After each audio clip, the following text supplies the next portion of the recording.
Hey guys, Corey here. Wanted to do a quick video on what I'll call for this video the ABC forex trading strategy in my book, the Forex Trading Strategies Guide for Day and Swing Traders. I call it a couple different things, and basically it's a pattern which shows that either a reversal or a possibility to get into the trend. So I've marked a couple here, A, B, C. So between A and B, we're looking for a strong run in one direction. From B to C, it's a pullback.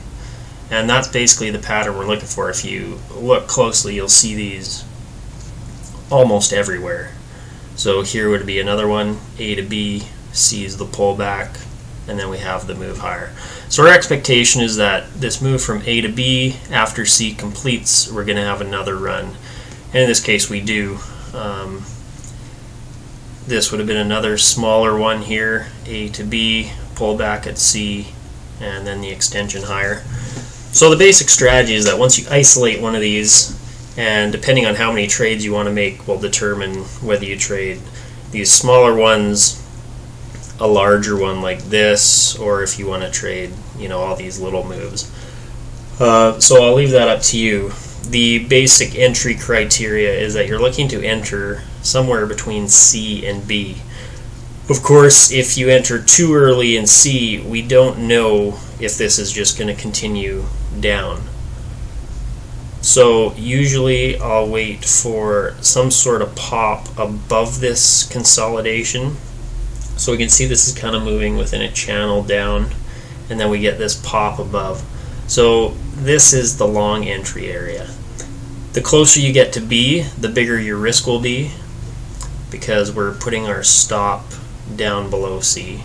So the longer you wait, your risk becomes higher, and you're also cutting into your profit. If you get in this area here, your stop's relatively low, and you also have the most profit potential for this run because you aren't eating up any of that momentum to the upside. Whereas if you enter up here, your stop's higher and you only have so much before the next wave also runs out of steam. So there's kind of a balance here between whether you want to be safer and wait for a little more confirmation that this actually is going higher, or you take I wouldn't say it's a gamble because it's a high probability trade since you're trading with a strong momentum run in one direction. But if you enter down here, you have a little less confirmation that this is actually just going to shoot up. You could get a little pop here and then another run to the downside, and that could happen up here too. So I prefer the entry right as soon as you get some sort of confirmation that this is moving higher again. I don't wait for bars to complete. This is a 1 minute chart, a 5 minute chart. As soon as this bar, let me just pull up something here so if we don't know what happens, as soon as this gets above there, I'm looking to go long in that. Profit targets, I look at usually about 1.6 to 1 or a 2 to 1 risk to reward ratio, but I will manage that within the trade. So on this one here, let's say this is 10 pips of risk. If we enter here, I'm looking for about a 16 pip profit from here to here. But if we start to see this sort of slow down, I may just get out here. I'm not too concerned about trying to, I'm not too concerned about missing out on 1 pip or 2 pips if it's, kind of giving me these tails right near my target. I am a bit more aggressive. I like to trade most of these, so I am trying to get out before the next pullback because, as I mentioned, if you look, this is another ABC pattern right here, another one. So there's a lot of these. You don't want to trade every single one you'll see. We'll go into that in a few minutes. Here's another one. Oh, I cut off A to B, strong rundown. So notice the transition here moving higher, and then this run down is much stronger than these last moves up, which indicates a change in direction. So that's why I'm looking at this to the downside, even though the prior trend was up. So we're always looking for a strong move to form our AB, a weaker move to form the B to C. C can never go past A. If A to B goes here, and then this just goes all the way back up to A, then no progress has been made. So we're not moving down, which kind of negates our pattern, because we're looking for boom, a little pullback, and then a snap lower. So here again, A to B, pullback C, we have this sort of consolidation. As soon as the price breaks below that, we're assuming that this momentum is going to carry through and take us to the downside. So our entry is somewhere in here. Again, the closer to B, our risk and profit drop off a little bit. So I prefer to try to get it right, as soon as it sort of breaks out of that consolidation. It is somewhat subjective. Of course, if you're just looking at, let me pull up my little blocker here again. Right here, you might view this as the consolidation. So then this bar is technically your breakout bar, right? So, and then we have another bar that goes up. So don't get too jittered out by the fact that it doesn't go instantly. The fact is, we're trading with the trend. We're willing to give it a bit of room. Once you put your entry price there, put your stop slightly above the recent high, and then we're looking for a run to the downside. Again, the exact entries, profit targets, I'm always looking to just catch the run and then trade the next pullback. So I'd be looking to get out somewhere in here. Hopefully my target would have been reached. This one, let's say this is a 10 pip stop again here. That looks like about a 2-to-1. So you would have been able to probably get 2-to-1 on that trade and got out if you had a profit target sitting here before the next pullback, and then you could have traded the next pullback. These 1-bar moves I'm not too concerned about. If I was holding this trade, I don't want to hold through this full pullback, but just 1 bar. If it's quickly erased, we're not too concerned. Alright, so let's close this out. This is a 1-minute chart. So here, run to the upside, pauses, the big pullback, but doesn't come all the way back down to A. I don't have these ones labeled, but we can kind of see. So this 9.3 pips. If this is our pause, this would have probably faked us out into the trade. So on this 1-minute chart, we're looking at about 3 pips of risk. You can see it's the second number, the 43. That means 4.3 pips.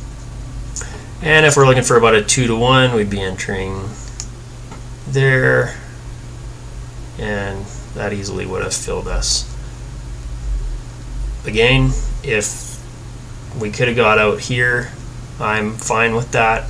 Some of you will like using just once you have your profit target and stop set, just stick with it, and that's fine as well.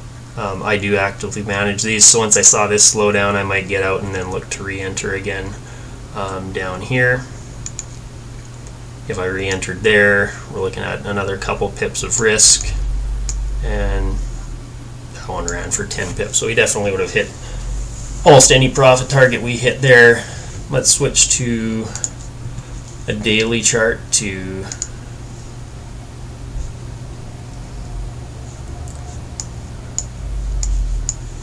I have all sorts of stuff on this one.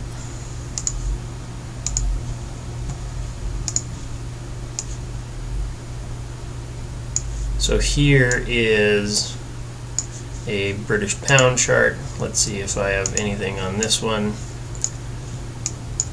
Not really. So here would be another good pattern to look at. This would be the A to B run, strong run to the upside, and we're looking at this consolidation here. This would be our C wave. This is actually a good example because it shows the one problem with the strategy. Obviously, the ones we've looked at look very good in hindsight, but if you are trading this, you view this as the A to B, this is the C, you'd be entering here, and it just barely clears that former high, and then we pull back into another. So we have sort of a multi-wave part C of this pattern. That's not a problem. If you did enter here, as soon as we sort of have this failure to launch, then we want to abandon that trade. If you have your stop set, that's fine. You can let it hit your stop, but as soon as we're expecting this to aggressively move higher, for this momentum to continue, so if it doesn't, we'll look at exiting that trade pretty quick. There's no reason to, once you see this type of action moving right back in, there's no reason for you to let it hit the stop down here. Once again, if we're looking at this big pattern, this is all part of that C wave. So we could be looking to enter here again with the expectation that this pops above, and we're looking for it to continue moving up. If it pauses again, that's the downfall of the strategy. But you shouldn't be losing too much, because if you're in down here and it fails, kind of gets up to this high again, stalls, you can get out, you'll have a small profit. No reason to let it hit your stop here. And as you can see, these are sort of everywhere, but we don't want to trade these ones that are quite small and going against a more dominant move. Let me see if I can find an example here.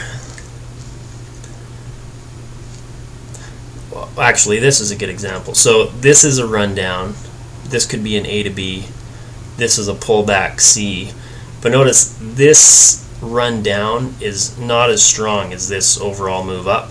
So that's how we kind of filter the trades. We're looking for a dominant run in one direction to form our AB, and that can be on whatever time frame we're looking at.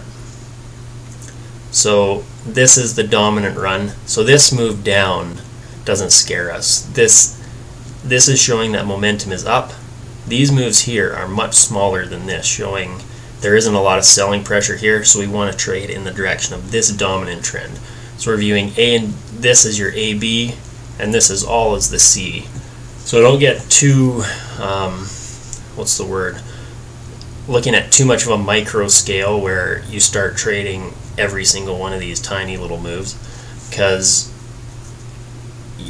you're going to end up getting stopped out against these dominant sort of moves. So this we're still looking at, and this is the dominant trend, this the pullback with the expectation higher. So we don't want to start trying to short here thinking, oh, there's an ABC pattern, I'm going short. No, we want to trade with the dominant strength. So if you have any questions about this, you can post them in the comments. I did upload a chart which shows the kind of signals and sort of stop levels, entry points, which kind of gives you a quick reference. You can also check out the ebook, which I provided a link to on this page as well. So you can see all that below. If you have any questions, post in the comments. And of course, this is one strategy. I highly recommend that you check out the ebook for knowing when these are really high probability and when they're not. But yeah, if you have any questions, let me know. Have a good day.